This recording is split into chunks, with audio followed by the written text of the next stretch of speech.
A nombre del 23º Ayuntamiento de Tijuana y a través del Instituto Municipal de Arte y Cultura y del Archivo Histórico de Tijuana, les damos la más cordial de las bienvenidas a este 13º Simposio de Historia de Tijuana bajo modalidad virtual, que vaya, ha sido organizado, ha sido celebrado a propósito del 19º aniversario de este archivo. Gracias por acompañarnos, gracias por seguirlos y bueno, hoy toca turno de compartir con nosotros a Araceli Almaraz. Araceli Almaraz es doctora en Ciencias Sociales con especialidad en Historia Social por el CIESAS Occidente. Es profesora investigadora del Colegio de la Frontera Norte desde 1997 y pertenece al Departamento de Estudios Sociales de la misma institución. Es miembro del Sistema Nacional de Investigadores Nivel 2. Obtuvo el premio de estudiante distinguido por el Instituto Nacional de Estudios Históricos de las Revoluciones de México en 2006. En el bienio 2010-2011, presidió la Asociación de Historia Económica del Norte de México. Es editora adjunta para el área de América Latina del Journal of Evolutionary Studies in Business de la Universidad de Barcelona. Forma parte de la Academia Mexicana de la Historia desde 2019 y ha participado en más de 10 proyectos de investigación relacionados con el desarrollo productivo en el norte de México y ha formado parte de diversos comités evaluadores a nivel nacional e internacional.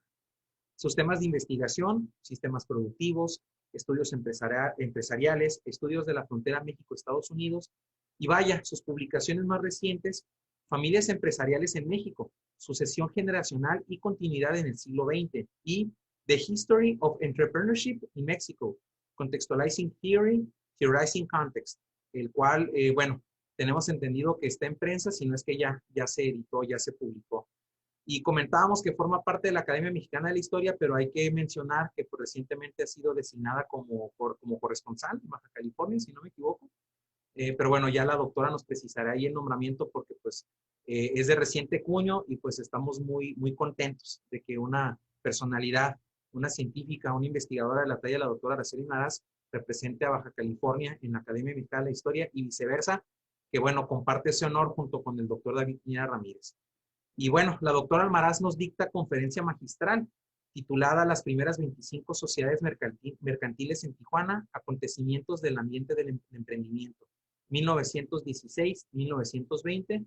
Doctora, de nueva cuenta, muchas gracias por aceptar la invitación a ser conferencista magistral dentro de este simposio de historia de Tijuana. Es un honor para nosotros, un placer. Bienvenida y adelante. El tiempo es tuyo. Muchísimas gracias. Bueno, no, para mí es un honor estar aquí acompañando al Archivo Histórico de Tijuana, al Instituto Municipal de Cultura de Tijuana y por supuesto al Ayuntamiento de nuestra ciudad. Muy honrada de haber sido invitada a participar y a ofrecerles a ustedes un panorama histórico de nuestras empresas, una línea de investigación quizá poco acuñada, como lo vamos a ver a lo largo de la presentación, de la conferencia, y que me parece que es una beta que todavía abre mucha oportunidad y nos queda muchísimo por trabajar en ese sentido. Así que, estimado Josué, muchísimas gracias el estar aquí contigo. De verdad que es un honor y espero que sea muy interesante para quienes nos escuchan el conocer más de nuestras empresas, de nuestras primeras empresas formales. Bueno, voy a compartir pantalla para iniciar la presentación. Pues el título de esta conferencia es Las primeras 25 sociedades mercantiles en nuestra ciudad, acontecimientos del ambiente de emprendimiento. ¿Por qué este título y por qué no enmarcar un periodo más amplio relacionado con las empresas que se fueron creando? Creo que parte de los compromisos en el campo joven, a un campo de la historia de las empresas, al menos para América Latina y en particular también para nuestro país, es justamente introducir a los interesados en la historia regional o en la historia de los sistemas productivos o la historia social en estudios que cada vez más enfaticen en elementos que tienen que ver con las empresas desde distintos niveles, es decir, la empresa como organismo que tiene una estructura que va definiendo sus propias vías de desenvolvimiento, así como las historias de sus integrantes. Me refiero a sus integrantes en su participación como socios mercantiles y por otro lado a las redes que estos socios mercantiles van a estar sujetos o van a estar implementando a partir de la propia organización mercantil. Y aquí ya también se ha abierto una beta que es el estudio de las empresas familiares, porque finalmente lo que encontramos en estas redes que se van tejiendo alrededor de una organización empresarial, de una sociedad mercantil, pues es la participación de miembros de una o varias familias, y eso nos empieza a abrir un campo también muy interesante que quizás sea el dentro de los estudios empresariales o de estudios de empresa en México, sea uno de los más acabados. Pero no hay que perder que los estudios o la historia de las empresas tiene que ver con estos, también estos otros niveles de análisis que nos van a llevar pues cada vez más a precisar todo un andamiaje de categorías, no solamente de estudios empíricos, sino ya de categorías que nos permitan explicar procesos. Y bueno, qué mejor que hacer esto a partir de una región como la nuestra, que además le pone retos muy grandes a la historia empresarial por ser una región que sucede en medio de relaciones transfronterizas entre dos países con dos trayectorias de desarrollo económico también distintas, pero que a través de sus relaciones transfronterizas vamos a ver que ahí hay un espacio de transición o de interconexión que lo vamos a ver hasta nuestros días, pero que es muy importante incluso desde estos primeros momentos en que se registran formalmente las empresas. Y es a partir de ahí, de estos elementos, que discutimos estas nuevas categorías y estos nuevos actores. Entre ellos, los más importantes desde mi punto de vista van a ser los intermediarios y los tipos de intermediarios. Es decir, no encontramos solamente un intermediario, sino varios tipos de intermediarios, para finalmente dar algunas consideraciones finales, aunque este es un estudio que vengo realizando ya desde hace varios años. Terminé una fase en Mexicali y comencé con Tijuana y con Ensenada. Pues finalmente son estudios de largo aliento, son estudios que nos obligan a estar de manera constante, pues avanzando en el tiempo, revisando las empresas, a los empresarios, las coyunturas que se dan en los distintos momentos. Y justamente esa es la parte interesante de ir dándole ya una forma y una consistencia a la historia de los negocios. Es abordar estas dinámicas empresariales desde las empresas, desde los emprendedores que se van a convertir en socios,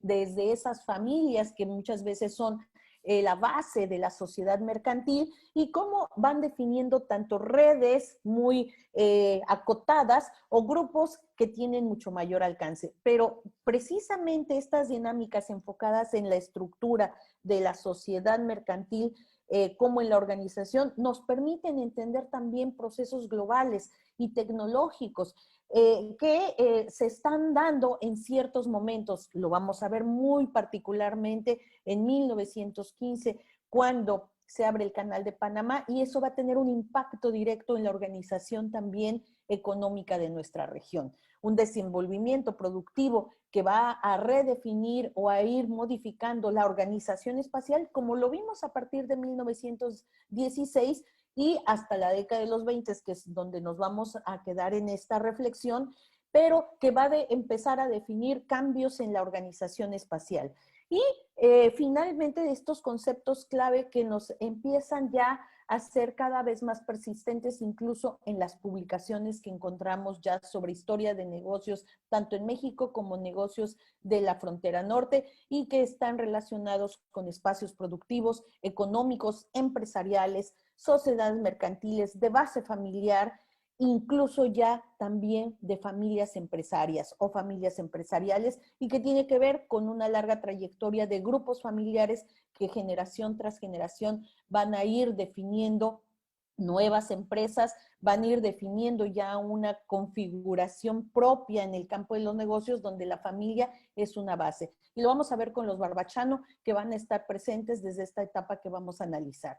De tal suerte que los tejidos productivos, que en algún momento nuestro colega Mario Ceruti fue uno de los precursores en definir, llevar a cabo estudios, sobre todo en Monterrey y después en otras latitudes del norte de México, finalmente son una base, pero no, de ahí se desprende toda una discusión sobre los tejidos también socioempresariales, las relaciones sociales y culturales que de alguna manera están atravesando a esta organización de alcance estrictamente mercantil. Y es ahí donde vamos a ver, para el caso nuestro, la participación de los intermediarios.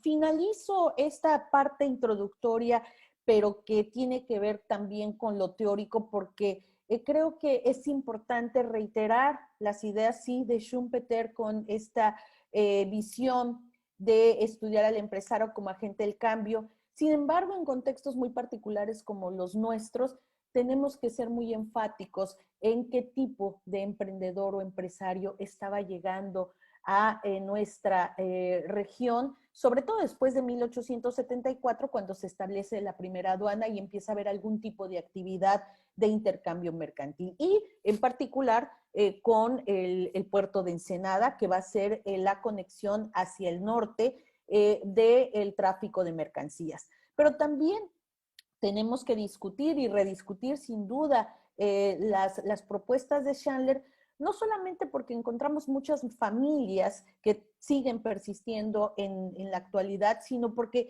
en nuestra región latinoamericana, incluso nuestra región norteña y fronteriza, el tamaño de empresa sigue siendo variopinto, es decir, encontramos empresas micro, pequeñas, grandes, encontramos asociaciones productivas y en otros casos no, en la región, en otros casos más centradas en la oferta de servicios como los turísticos, que tienen otra característica muy distinta a lo que sucedió en Estados Unidos a principios del siglo XX.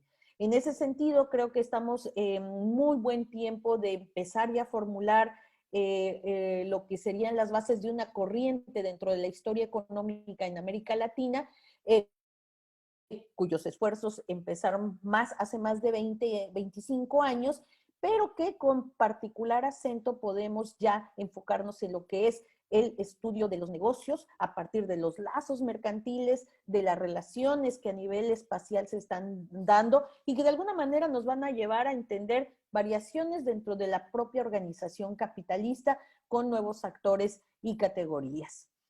En este sentido, creo que los nuevos debates para América Latina se van a gestar sobre todo hacia el final de los 90 y van a estar nutridos de con diferentes aproximaciones disciplinarias, pero sin duda es la historia económica desde donde hay un mayor número de esfuerzos, donde la familia, los negocios y la región, sobre todo a partir de los trabajos de Marichal, de Ceruti, van a tener y darle un sentido a lo que es finalmente la organización de negocios.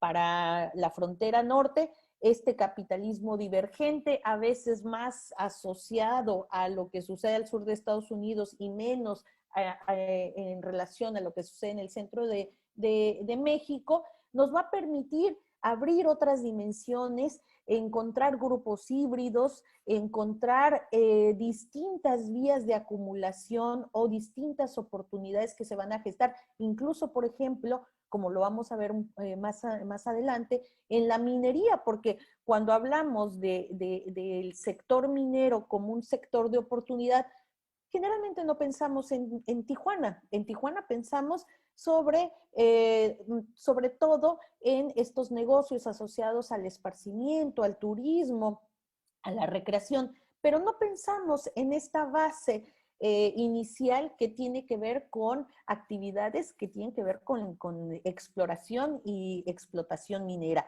En ese sentido, creo que es importante por eso irnos a momentos específicos y al tipo de empresas que se van a estar formando.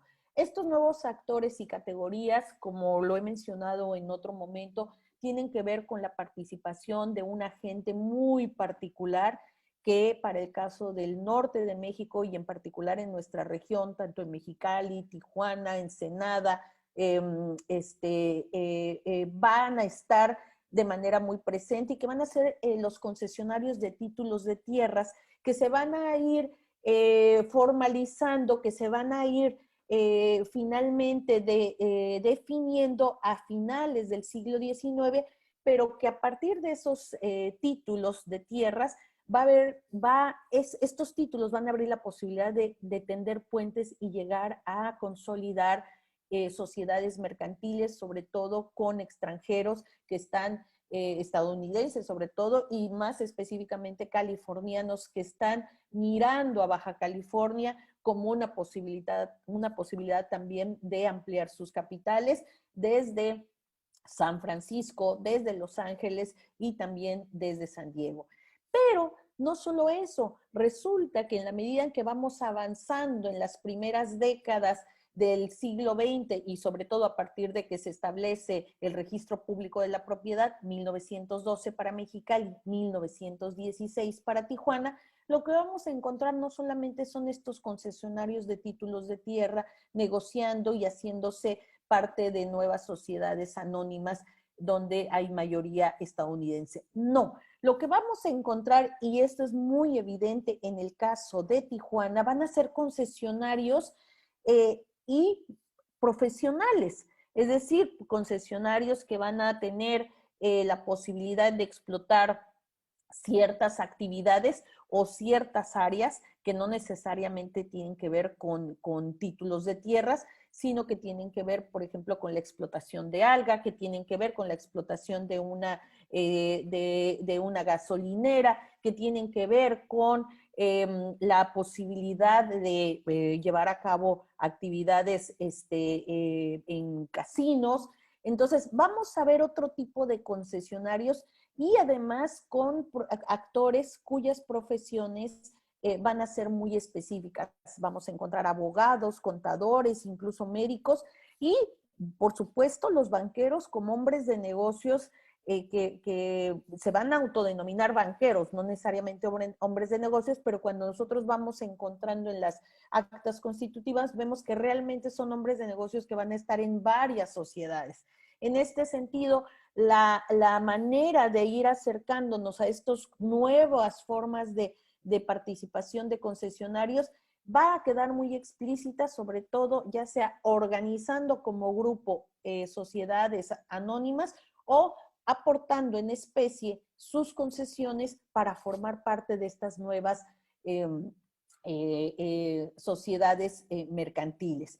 En el caso de las empresas familiares y esta posibilidad de que lleguen a convertirse en familias empresarias, ahí toca ser muy puntual en las vías de sucesión y lo vamos a ver de manera muy clara con la familia Barbachano, porque hablamos de empresa familiar, de generaciones que siguen y de que se va consolidando ya una familia empresaria. Sin embargo, cuando nos metemos de lleno a quiénes son los sucesores y qué tipo de continuidad le van a dar a los negocios originales o si las nuevas generaciones van a tener la misma visión y capacidad para crear nuevas empresas, vamos a encontrarnos ahí ya con diferentes rutas, que ese es también un trabajo fascinante y que nos va a permitir de manera mucho más rápida y sólida avanzar en los estudios empresariales. Así que los ambientes de emprendimiento, pues de alguna manera nos lo va a permitir este gran lente de la historia económica,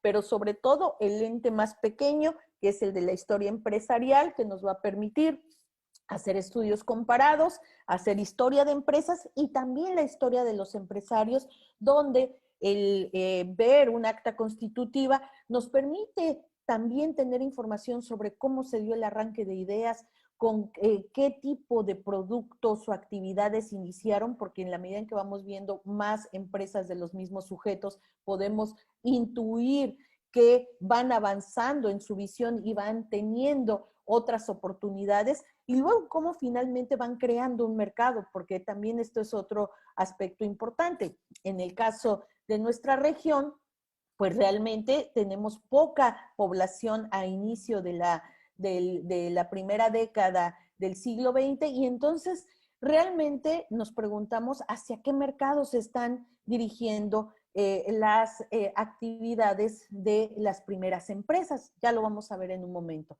En el caso, como ya me comentaba, de los tipos de empresa familiar, yo creo que ahí hay que avanzar, incluso yo misma avanzaría en mi propuesta que está en uno de los libros que acaba de mencionar Josué Beltrán. Ya no basta solamente definir si la empresa familiar era nuclear, compuesta o extendida, sino qué tipo de sucesión tuvo, si fueron dirigidas por hombres, por mujeres. Hay una clara tendencia en Mexicali, por ejemplo, si hacemos análisis comparado, de un mayor número de empresas familiares y también para estas mismas fechas, la primera y segunda década de los 20, también una participación incluso todavía mayor de mujeres que en el caso de Tijuana. Eso sí lo podemos ver. Y también podemos ver familias nucleares, pero que invitaron a socios que no eran, que eran, bueno, no del núcleo, pero que sí tenían un lazo parental.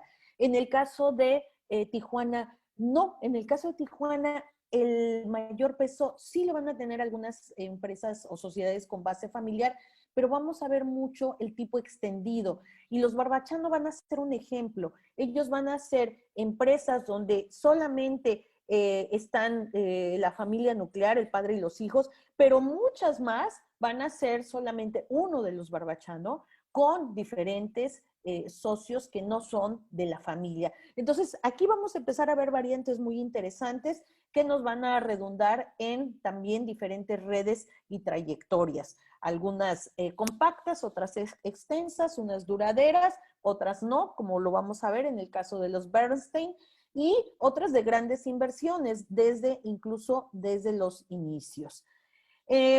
Concluyo esta parte diciendo que por eso la historia de los negocios se debe abordar desde lo organizacional, administrativo, la visión empresarial, obviamente el marco institucional que va a permitir los emprendimientos, los avances tecnológicos y cómo se gestionan, y algo que para mí es fundamental, que son los elementos socioculturales que traen consigo los sujetos y que hacen posible que se defina finalmente un espíritu empresarial arriesgado, no arriesgado, centrado en una sola vía de negocios, en varias vías de negocios, y que cuando le ponemos los ejes de espacio y tiempo, pues ahí tenemos ya una complejidad mayor y que para el caso de Tijuana, durante las primeras décadas del siglo XX, lo que nos van a dar los datos, debo decir que yo solamente trabajo con registro público, no trabajo con negocios que no están registrados públicamente, porque eso haría muy difícil hacer análisis mucho más precisos, finos, y no caer en una especulación que no conviene. Somos científicos sociales, entonces y yo trabajo específicamente registro público, y esto es lo que nos da el registro público: múltiples relaciones mercantiles, múltiples vías de acumulación, algunas que incluso son continuadas, es decir, vamos a ver participaciones como la de los hermanos Sandoval, donde sobre todo Próspero Sandoval, bueno, trae ya una trayectoria en Sonora muy activa y definida, incluso desde el ámbito público, que va a venir a continuarla no solamente en Mexicali, sino también en Tijuana, con una de las empresas que va a registrar en 1916. Otras que sí, definitivamente son nuevas, no encontramos, al menos en la búsqueda posterior al acta, a la revisión de actas constitutivas, no encontramos, y otras que sí, efectivamente muestran algunos rasgos, no solamente de continuidad en décadas previas, sino que van a definir ya las bases para lo que serán las siguientes actividades, tanto en la región como en otros espacios, y una continuidad que se va a ver en algunos casos incluso hasta nuestros días. Estos intermediarios, como les comentaba, de títulos y profesionales, por supuesto, van a ser muchos de ellos comerciantes o oficios de la época, pero, bueno, por ejemplo, pescadores, pero sobre todo vamos a encontrar profesionistas y políticos, no solamente militares como van a ser Abelardo L. Rodríguez y Esteban Cantú, sino también administradores públicos metidos en negocios. Trabajadores de los ayuntamientos o bueno, de las oficinas locales que son trabajadores públicos con cargos menores, pero que van a tener también esta posibilidad de organizar sus propias sociedades mercantiles y que van a tener presencia en Tijuana también desde esta primera fase de registros ya desde 1916, cuando se constituye la vía para registro de sociedades mercantiles. Y también en este marco de nuevos actores vamos a ver una categoría muy importante, que es la del gestor, que ya la habíamos visto y lo he platicado en otros momentos en el caso de Arturo Guajardo en Mexicali, pero que también aquí la vamos a ver y quizá el apellido Cacho nos suene, porque de alguna manera estos gestores, casi todos ellos del área de derecho, se van a ser abogados, van a participar como gestores, es decir, son los que van a llevar el acta al registro, van a hacer una serie de gestiones, incluso algunos de ellos van a ser apoderados y eventualmente se van a convertir en socios. Esto sucedió de manera mucho más presente en Mexicali, no así para el caso de Tijuana, pero sí hay algunos gestores que van a tener ahí una posibilidad de organizar empresas. Si bien los tipos de sociedades que era factible registrar en estas décadas, en estos años, las primeras décadas del 20, van desde las sociedades anónimas hasta sociedades nacionales de capital variable. En Tijuana, la vía más común va a ser la sociedad anónima. Debo recordarles que en el caso de Tijuana, tanto las sociedades anónimas como las de nombre colectivo, y en el caso de nombre colectivo, en particular las organizadas por miembros de la comunidad china, van a ser un distintivo. No así en el caso de Tijuana.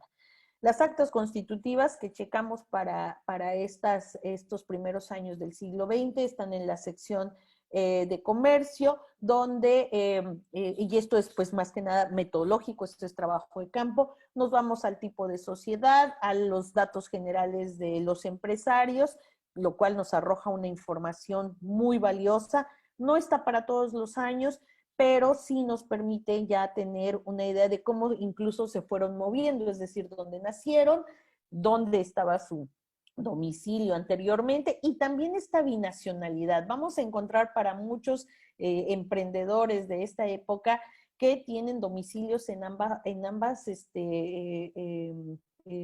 zonas a ambos lados de la frontera. Sus inversiones, por supuesto, pero también el papel que jugaban en la estructura de las empresas. Al tratarse en su mayoría de sociedades anónimas, también encontramos que algo muy común fue el establecimiento de consejos de administración. Y entonces eso también nos permite ver el papel que cada actor o el conjunto de actores va a tener en estos consejos, y empezamos a ver entonces al analizar año por año regularidades o personajes que van a estar generalmente siempre con el puesto ya sea de presidente o tesorero. Y eso pues nos da ya también una idea de este papel de ciertos sujetos dirigiendo redes ya muy amplias de negocios en nuestra zona. Así que la historia empresarial de Tijuana podríamos decir que tiene muchos comienzos, pero la constitución y los registros son lo que nos van a dar el primer punto de referencia y de debate o para empezar a discutir, sobre todo la conexión entre ellos, la conexión entre México y Estados Unidos, sobre todo si hablamos de 1916-1920, en un momento turbulento, turbulento para México, turbulento para Estados Unidos, pero de grandes oportunidades. Y esto precisamente es lo que nos permite la historia de negocios. Es decir, se están registrando negocios en plenos años álgidos para ambas economías.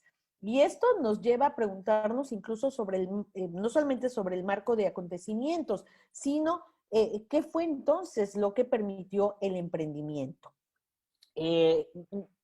Más allá de pensar a Tijuana como este espacio donde la organización de ranchos y donde el hecho de hacer una movilidad de Los Ángeles hacia el sur, llegar a Ensenada, tener espacios en este corredor con una oferta turística más o menos organizada, se mantiene hasta las décadas de los 20, cuando empieza la ley Bolsett, pues no, efectivamente esto es lo que nos está diciendo la historia empresarial de los primeros años. No es tan así, de hecho, las primeras sociedades registradas prácticamente no tienen que ver ni con hoteles, ni tienen que ver con actividad de recreación, salvo un caso. Entonces, finalmente lo que encontramos es que además de estas referencias que ya se hacen a casonas de servicios, venta de curiosidades, sobre todo en la primera sección de Tijuana, esto debe ampliarse a un debate más centrado también en torno a sectores que no son los usualmente referidos a esta Tijuana que vende curiosidades, y sí a un panorama que se va a ir definiendo pues en una ciudad, bueno, en un poblado cuyos habitantes pues no son los más en el contexto regional. Hasta finalmente la segunda década es que vamos a empezar a ver un mayor peso de personas viviendo en Tijuana. En ese sentido, ya lo comentaba yo al inicio, entonces, ¿qué tipo de sociedades mercantiles se organizan cuando no hay mucha población? ¿Hacia dónde se está dirigiendo? ¿Quiénes son los que están organizando? ¿Y qué están visionando o cuáles son sus visiones de lo que pueden ser las oportunidades de negocios en este momento? Bueno, miren, hasta el 45 solo había en Tijuana 363 registros de empresas entre el 16 y el 45, y esto de alguna manera nos va a marcar una tendencia obviamente muy al inicio, muy poco marcada, pero que va a tener buenas bases, como lo vamos a ver aquí, como les decía, sociedades anónimas con un mayor peso, eso se sostiene desde los primeros años. Una inversión que varía, las más importantes van a llegar a 100,000 pesos, las menos importantes van a ser 1,000 pesos, el promedio de duración 30 años, y este dato que, insisto, a diferencia de Mexicali, sí sobresale, el 86% no tienen base familiar, aunque para los primeros años también esto tiene sus asegúnes, porque entre el 16 y el presencia. Miren, este es como parte de un panorama muy general, antes de entrar a los detalles de las sociedades mercantiles 16-20, quise mostrarles esto porque de alguna manera esta comparación con Mexicali sí nos permite ver que en algunos momentos Tijuana va a tener una natalidad arriba de Mexicali y en otros momentos va a ser Mexicali la que tenga una natalidad mucho más importante. Ahora, en términos de inversión, obviamente el boom algodonero va a hacer que Mexicali, sobre todo en la década de los 30, se dispare en la captación de inversión asociada a empresas nuevas. Pero de alguna manera Tijuana pues va a tener su primer pico hacia el final de la década de los 20. volvemos a insistir. Y entonces, ¿qué pasa en estos primeros años? De todos modos hay inversión. ¿Qué tipo de inversión y quiénes fueron? Pues miren, este es el panorama. Si nosotros vemos en el énfasis que se hace 1916-20, ahí vamos a ver las 25 empresas que se van a registrar.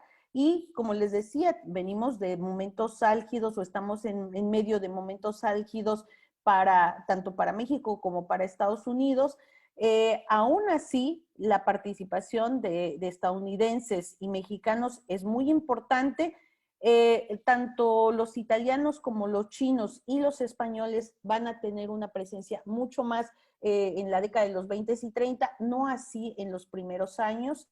Y en el caso de la participación, como les comentaba, hombres, mujeres, tenemos prácticamente una participación de hombres como socios mercantiles en Tijuana. Y ahí, de su lado izquierdo, aunque ven una persona moral, es decir, una otra sociedad como parte de una sociedad nueva, pues podrán decir es 1%, no cuenta, es mínimo. Pues no, fíjense que Tijuana se va a caracterizar por tener desde los primeros años, al menos hubo una empresa moral o un socio moral como parte del conjunto de socios. Esto es muy importante porque estamos hablando de una manera de hacer negocios donde se pone una empresa de uno de los socios al frente de otra sociedad nueva. Y este puente que se hace entre dos sociedades después se va a convertir en una constante y va a ser una posibilidad para hacer negocios, cosa que no vamos a ver tanto en el caso de Mexicali. El rango de edad, obviamente, entre 21 y 44 años son los que tienen mayor presencia, son socios, son la mayor parte de los socios, y esto también se sostiene en los primeros años. Así que entre el 16 y el 20, sí vemos que hay un impacto también del auge del agribusiness en California que se extiende hacia Tijuana, no solamente es hacia Mexicali.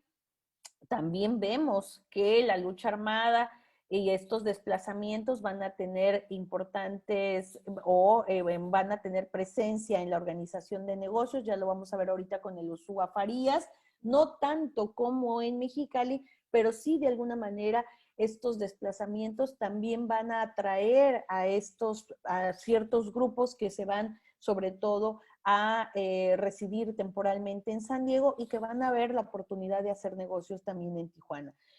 Una Primera Guerra Mundial que está prácticamente terminando, pero sobre todo, y yo quiero insistir en la apertura del canal de Panamá como un elemento que va a definir un entorno para emprender negocios en Tijuana. Y una ley Volstead que se va a hacia el 19 se va a aprobar, no entrará en vigor, pero que en realidad va a tener ya algunos antecedentes en la organización de negocios no formales, lo que son las actividades de esparcimiento. Y sí, efectivamente, ahí eso sí, podríamos decir que la ley Volstead sobre todo impacta a nuestras regiones fronterizas hasta la década de los 20. Entonces, ¿qué espacio de producción se vio en estos primeros años? ¿Qué redes económicas se desarrollaron y cuáles fueron los primeros sectores? ¿Hubo algún sector motor o fueron otro tipo de ventajas las que vieron los empresarios para invertir en Tijuana? Y en ese sentido, ¿de qué tipo de redes estamos hablando ahora sí, en nuestro corto periodo de análisis que va del 16 al 20? Bueno, estas 25 sociedades, ¿qué nos permiten identificar? Por un lado, que hay más mexicanos que estadounidenses. Primer situación que no nos esperábamos. Va a haber en estas primeras 25 empresas más mexicanos que estadounidenses. Nos esperaría lo contrario, pero no es así. Y vamos a ver otro elemento importante, esta relación regional de socios mexicanos. Como vemos, Arturo Guajardo, de Mexicali, o establecido en Mexicali, al igual que Nicandro Fuentes, que junto con Victoriano B. Sánchez van a registrar esta empresa, compañía algodonera de la Baja California en Tijuana. Próspero y Aurelio Sandoval, que se van a dedicar a operaciones bancarias, Aurelio asentado en Mexicali, pero Próspero que tiene todo un antecedente de actividades en Sonora. La compañía industrial mexicana, organizada también por estos tres mexicanos, Manuel Piña y Cuevas, que se va a asentar en la región y que va a ser a su vez va a tener una participación también de gestor, la compañía refinadora nacional, y aquí empezamos a ver a la minería. Como les comentaba, la exploración o explotación minera generalmente no va a estar asociada, en el imaginario de los tijuanenses, no va a estar asociada a este despegue de negocios. Bueno, pues vamos a empezar a ver mucha inversión. Claro, esto se entiende porque también el territorio o la demarcación de Tijuana no era como la tenemos ahora, sino se extendía más hacia el sur, y eso hacía posible que las actividades mineras pues también fueran un espacio de oportunidad. Esto es en el primer año, en el 16, y miren, seguimos con actividades mineras como la compañía minera Zaragoza, que también, aunque tiene una participación mínima, también los concesionarios de denuncios mineros van a jugar este papel de enlace con socios extranjeros, aunque aquí solamente vemos mexicanos, más adelante sí lo vamos a ver. Y vemos el hipódromo de Tijuana, y como les decía hace un momento, a la Lower California Jockey Club como una sociedad dentro de una sociedad. Y esto nos va a abrir una manera de hacer negocios en Tijuana, y que la vamos a ver de manera muy recurrente en las siguientes décadas. Sigue también las actividades agrícolas, y por ahí vamos a ver también a otro personaje que ya ha sido estudiado por otros historiadores de aquí de la región, como Alberto Aldrete, que tiene, forma parte de una familia que también va a ser importante, que va a tener continuidad generacional en los negocios, en la política, y bueno, de alguna manera asentados también en la región, primero en Ensenada, luego en Tijuana, Tecate, y que de alguna manera la vamos a ver ya desde estos primeros años. Son 9 sociedades donde, como les comento, más mexicanos que estadounidenses, también en el rango del periodo hasta los 30, lo mismo se mantiene acá, 29, 39 años. Esto también nos dice mucho, o sea, son jóvenes queriendo hacer negocios, queriendo tener una actividad propia. ¿En dónde? En la minería, en el sector bancario, en la agroindustria y también en los servicios de esparcimiento. Entonces vamos alejándonos de esta idea de que solamente es el esparcimiento. Vamos viendo abogados, industriales, comerciantes, agentes aduanales, promotores, sociedades extranjeras y empleados públicos. Y vemos una movilidad regional entre los tres lugares más importantes de nuestro territorio, que son Ensenada, Tijuana y Mexicali, y ya inversiones importantes, 2 de ellas de 100,000 pesos. Entonces, no solamente es la inversión en el sector de esparcimiento, sino también es una inversión en otras actividades.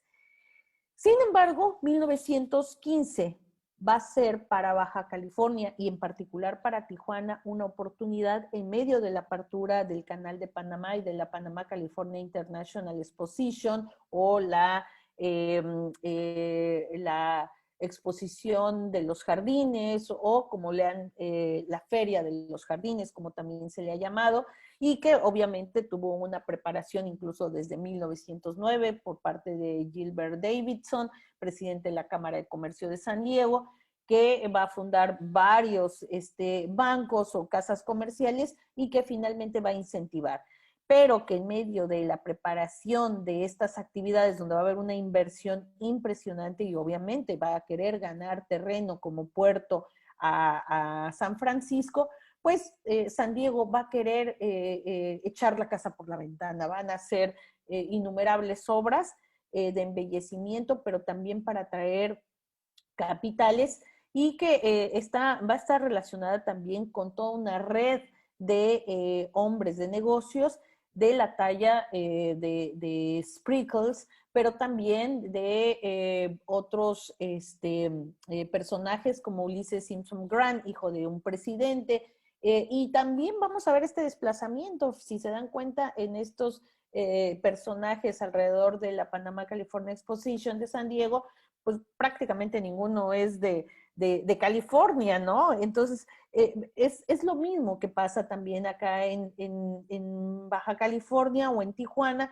Son lugares que van a estar atrayendo capital, pero ¿qué pasa en el lado mexicano? La feria típica regional o feria típica mexicana que se inauguró en 1915, pues tuvo esta relación con las festividades de San Diego, pero casualmente no tuvo que ver con grupos establecidos en Tijuana, que ese es otro, ya hay también otra tesis que se llevó a cabo justamente para analizar este tipo de actividades. Quizá no fue el énfasis tanto en el personaje de Antonio Elosúa Farías. Ahí habrá que hacer un estudio todavía mucho más específico de este actor por la importancia que va a tener después y su relación, obviamente, con las familias regiomontanas. Pero bueno, va a ser este sujeto el que va a proponer llevar a cabo estas actividades y el contexto para poder establecer sobre todo la construcción del primer hipódromo, la va a dar Esteban Cantú Jiménez.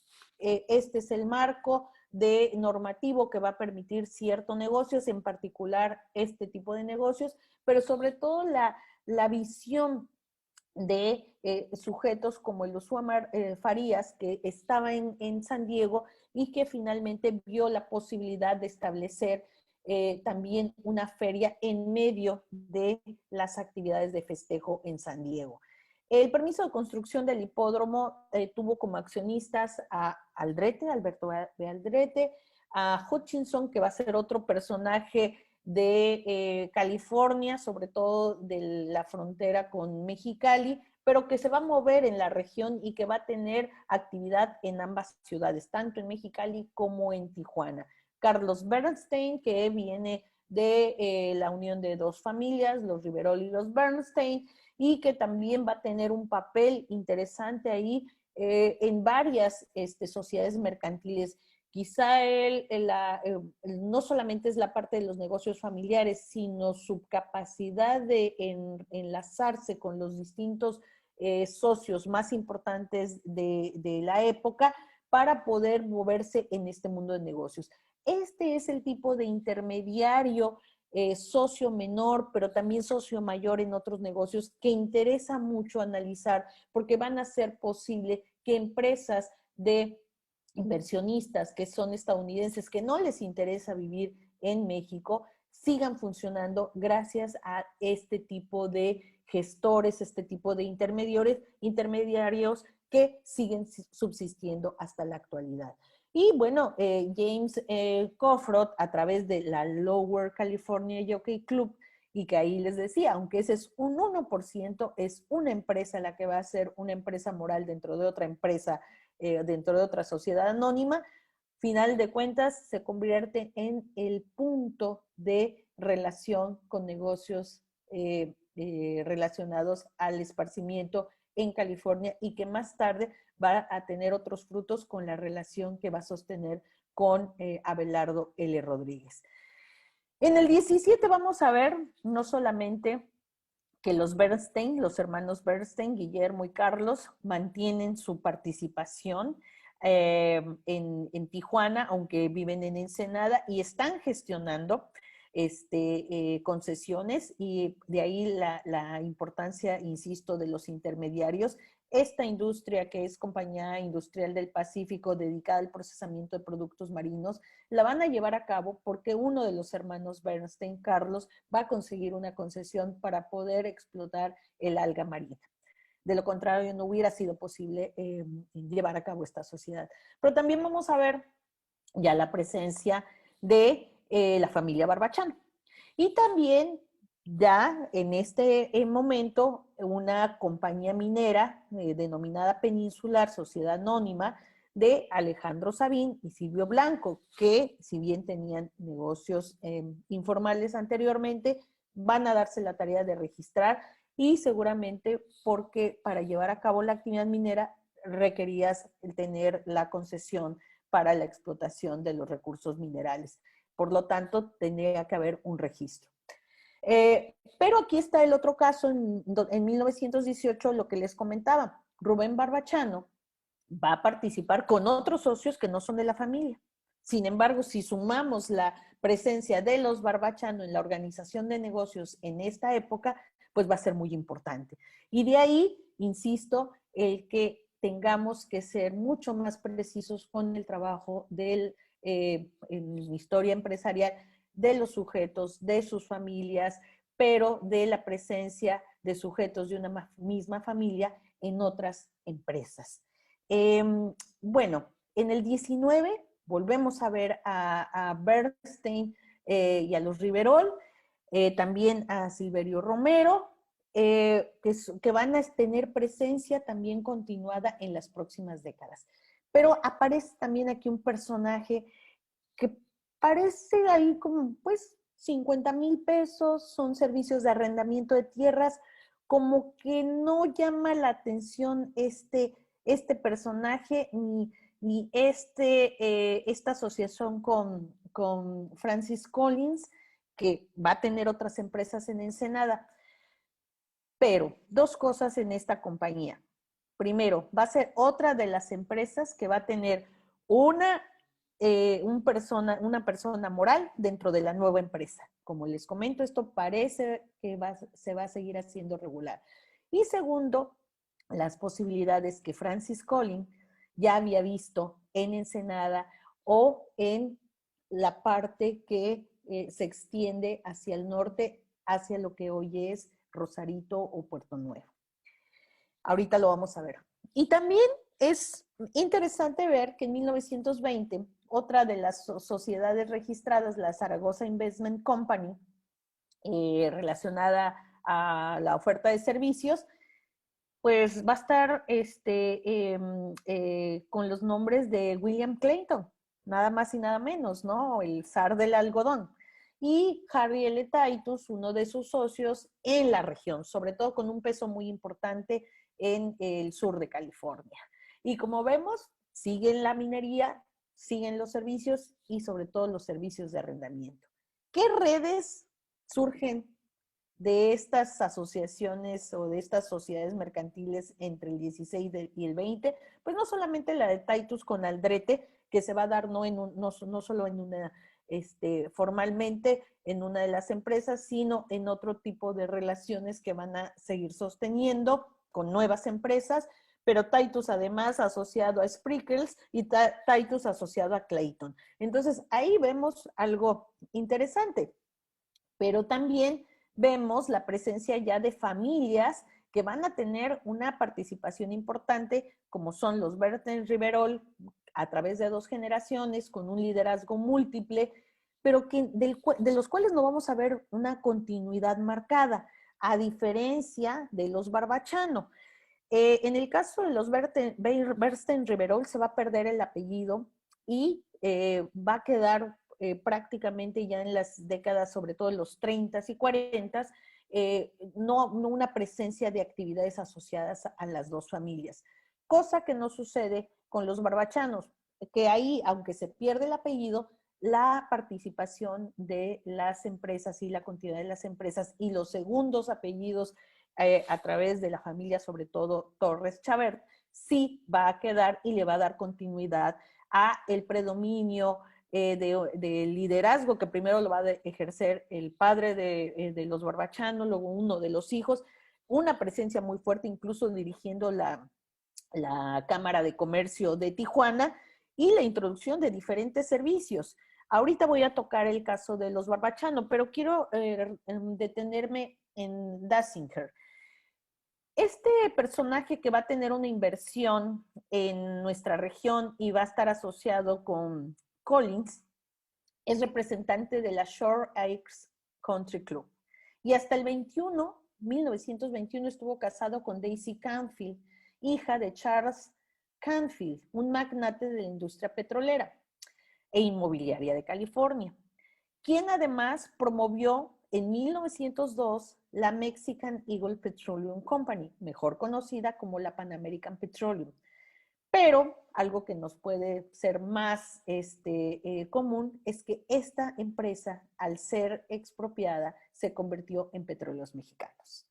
Y la mira sobre los terrenos que estaban cerca del descanso, muy cerquita de lo que ahora es Rosarito, Puerto Nuevo, finalmente, años más tarde, sí van a ser utilizados para poner una termoeléctrica.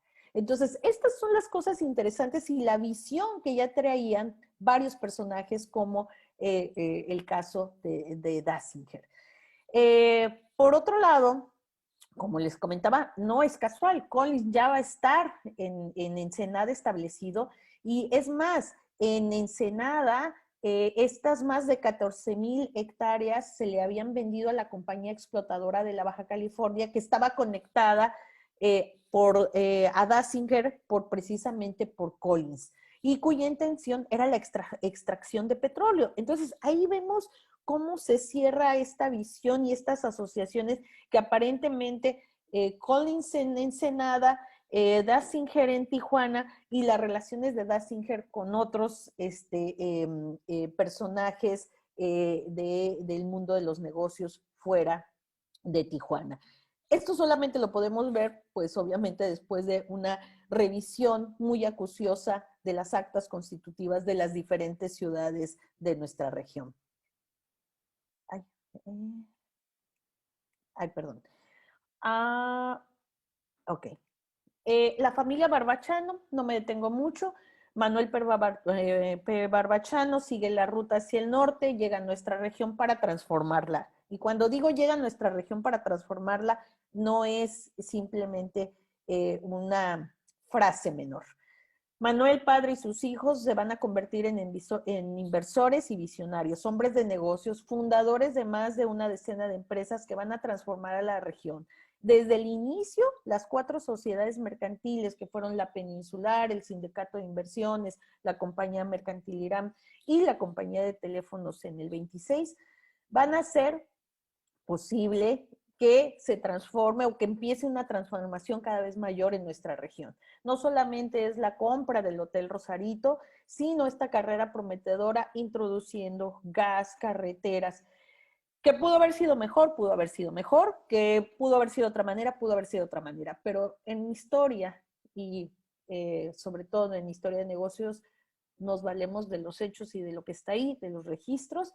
Entonces, esa visión se estableció en las sociedades que se crearon y en la manera de llevar a cabo estas actividades que al día de hoy prevalecen. Al día de hoy, las comunicaciones que tenemos a través de la telefonía que nos brinda el Telnor tienen antecedentes en estas primeras décadas. Pronto celebraremos los 100 años del Hotel Rosarito, que se mantiene, y que sí, efectivamente, va a estar la organización de estos negocios mediada por la familia, pero también por las relaciones con Estados Unidos y por la ley Volstead. Efectivamente, también es así. Son estas coyunturas y este marco normativo que alienta cierto tipo de emprendimientos y que van a ser visibles a través del registro de empresas. Los Bernstein Riverol van a ser socios regionales, empleados públicos y una segunda generación muy activa, sobre todo en la gestión. De Ensenada se van a mover a toda la región y van a estar vinculados con los magnates de negocios más importantes de California. Ese es el papel. Desgraciadamente no va a haber continuidad y pues es una pena porque la segunda generación pintaba para más, eran varios hermanos. Sin embargo, ahí pues no hay más, no encontramos. Se corta en la segunda generación la participación en el mundo de los negocios. Y como les comentaba, el caso de Próspero Sandoval, que va a fundar junto con su hermano una sociedad dedicada a los servicios financieros, pues él había sido banquero, fundador de la primera agencia aduanal de Nogales en 1884, fundador también del Banco de Sonora, primer presidente de Canaco en Mexicali, presidente municipal de Nogales, presidente municipal interino de Nogales por segunda ocasión. Entonces estamos hablando aquí de una persona mayor que acompaña en los negocios a un hermano ya en Baja California, después de una trayectoria en otro estado, en otra demarcación, pero con esta visión y con todo este conocimiento que tanto la parte pública como la actividad en los servicios financieros le permite visualizar que algo está pasando y algo va a pasar en Baja California y que es importante tener servicios financieros que definan esta nueva trayectoria productiva en la ciudad. Las redes en Tijuana de estos hombres de negocios, pues van a darse entre los miembros de la familia Barbachano, que los pongo ahí con letras de oro, porque efectivamente van a ser muy importantes para nuestra región. Solo una discusión de la familia Barbachano podría llevarnos también toda una conferencia, pero bueno, estos son los actores más importantes y por supuesto tanto Cantú como Rodríguez con relaciones hacia afuera. Yo puse solamente ahí las de Rodríguez, pero yo creo que falta también poner de este distintivo, Esteban Cantú, esta posibilidad que estos personajes desde sus puestos públicos van a tener hacia el exterior y hacia el interior. Para concluir, en términos de consideraciones finales, creo que el crecimiento de las dos ciudades, tanto Tijuana como Mexicali, en cuanto a población, va a ir muy pausado, va a ser muy similar, no así en lo que refiere a los negocios, pero como ya hemos discutido en otras ocasiones, el boom algodonero le va a dar la propia característica y vocación a Mexicali, mientras que en Tijuana hay una diversificación desde los inicios. En Mexicali una diversificación que resulta precisamente de la agroindustria, mientras que en Tijuana una diversificación prácticamente desde sus inicios en la minería, en los servicios de recreación, bancarios, de esparcimiento, pero también con actividades agrícolas. Es decir, tenemos una actividad diversa desde muy temprana edad productiva. En el caso de Tijuana, un centro de comercio y de servicios que después se va a especializar en actividades turísticas, y no es entonces casual que hoy en día uno de los clústeres turísticos también sea el médico, ¿no? Esta venta de los servicios está prácticamente en el ADN de nuestra ciudad. Los negocios de tipo familiar que no necesariamente se consolidan en familias empresariales, esta es otra característica, hay que decirlo, pero sí una veintena de empresas con presencia de italianos que no van a llegar en los primeros años en la primera década del siglo XX, sino hasta después. Entonces hay que empezar a hacer como precisiones en este sentido. Una dinámica productivo empresarial con centros de recreación y actividades de comercio, sí, efectivamente, pero sobre todo un comercio servicios que se consolida de manera conjunta, es un binomio. No podemos entender el comercio sin los servicios. Y por otro lado, el boom de la especulación minera, que va a tener una treintena de empresas explotadoras ya hacia los 20 y los 30 y que no va a desistir, se va a mantener. Y lo vemos hasta el día de hoy, además, con inversiones ya muy sofisticadas y mayores, como son incluso las dos productoras de energía eléctrica en Cerro Prieto y en Rosarito, ¿no? Inversiones para el desarrollo urbano, carretero y explotación de recursos petroleros que quizá parecieran muy menores en este momento, pero como vimos en el caso del área del descanso, que finalmente va a redundar en una planta termoeléctrica, ¿no? En Rosarito, ¿no? Metodológicamente tenemos sin duda desde la historia empresarial que hacer recortes por red, por grupo, por sector, por ciclo de vida. Los ciclos de vida de las empresas, pero también de los empresarios nos dicen mucho. Nuestras unidades de análisis no pueden ser entonces solamente la empresa, sino tenemos que dividir estos niveles en contextos de prácticas múltiples, ver la trayectoria del negocio, la gestión y la administración, cómo se insertan en mercados locales o regionales, porque lo que vimos es que prácticamente se establecen las empresas, pero están mirando hacia afuera. Va a ser en un segundo momento, ya en los 20, donde hay más población y donde entonces los servicios son para quienes están establecidos aquí. En un primer momento, los servicios van a ser para que vengan de otras partes, y creo que eso también sigue siendo una marca, es una distinción de nuestra región. Hay una expansión y una internacionalización intermitente. Siempre desde estos momentos se está pensando en lo que pasa en Estados Unidos frente a lo que podemos hacer acá. Y yo creo que eso no ha desaparecido. Incluso la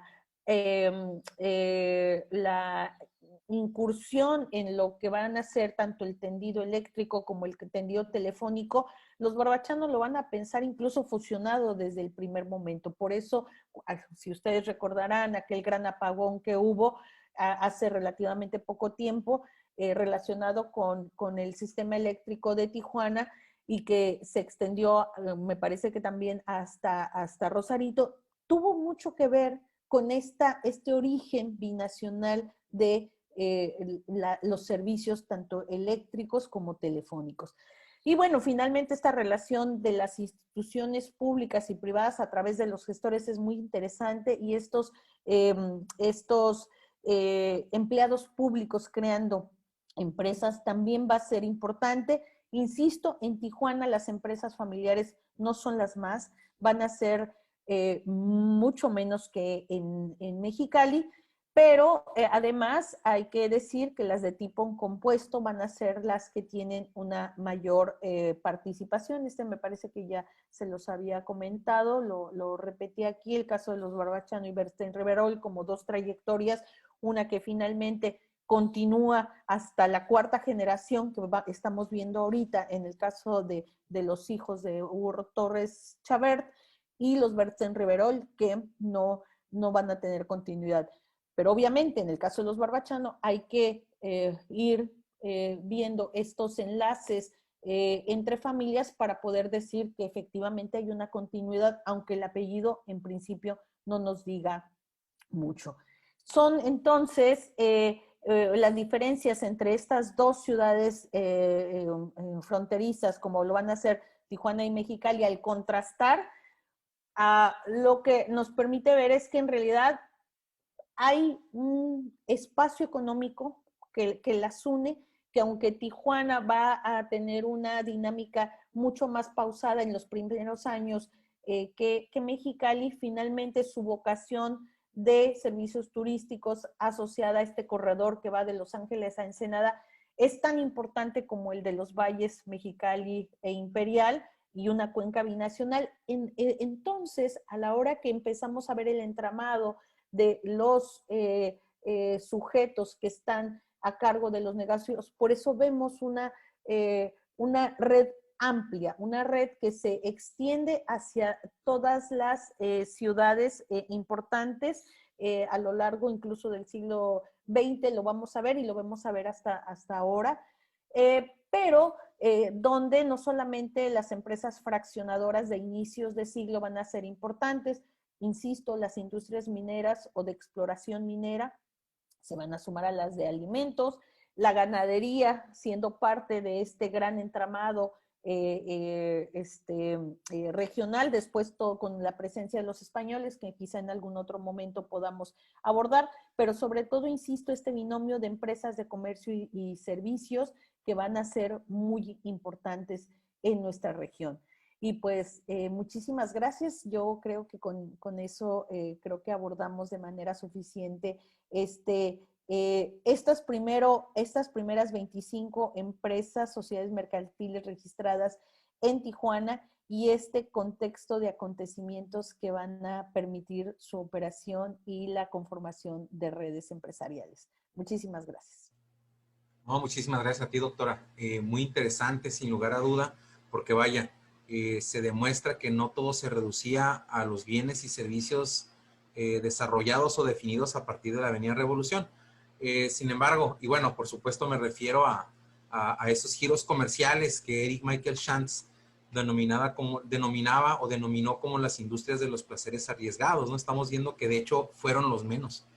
Así es que muy, muy interesante y muchas gracias.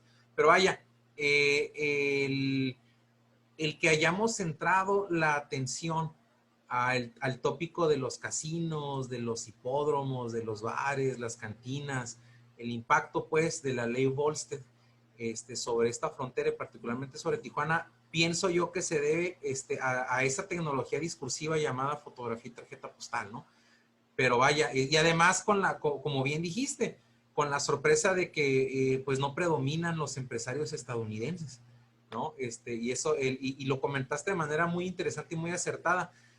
Parece no coincidir con el imaginario de los tijuanenses, ¿no? Porque las narrativas dicen, no, es que predominaba el capital extranjero, pero estamos viendo que no, así es de que pues, muy interesante, muchas gracias y sobre todo de mucho aporte para seguir comprendiendo desde la óptica de la historia empresarial o de la historia económica, pues nuestro pasado, eso llamado historia de Tijuana, que bueno, pues por supuesto estamos viendo que de una u otra manera también tiene alcances regionales, transfronterizos, nacionales y por supuesto internacionales. Así es que muchas gracias, un honor haberte tenido en este simposio de historia de Tijuana y de nueva cuenta, gracias a nombre del 23º Ayuntamiento de Tijuana, a nombre del Instituto Municipal de Arte y Cultura y por supuesto a nombre del Archivo Histórico de la ciudad. Gracias, doctora, y bueno, pues muy pronto te volveremos a invitar para que nos sigas hablando de los temas que ahí están en tu participación, en tu conferencia magistral. Sin embargo, por supuesto, merecen atención especial para seguir profundizando en este tema que es muy, muy necesario para seguir comprendiendo los orígenes económicos del empresariado y comerciales de nuestra ciudad, de nuestra localidad y de nuestra región. Muchas gracias. No, al contrario, muchísimas gracias a ti por darme la oportunidad de compartir con todos y todas en este espacio de celebración, en este espacio de un 23º encuentro para discutir temas de nuestra historia, de nuestra región y que sin duda nos tienen que motivar a reflexionar, a compartir nuestras reflexiones. De nada sirve de que investiguemos, escribamos y se quede a veces en los libros, a veces si los libros se difunden. Yo creo que estos espacios son muy importantes. Le tenemos que decir tanto a nuestros colegas como a la comunidad qué es lo que estamos haciendo y conocer más de nuestra historia de esta ciudad tan noble y tan hermosa como es Tijuana. Claro que sí, pues muchísimas gracias y pues hasta pronto. Muchas gracias. Hasta luego. Hasta luego.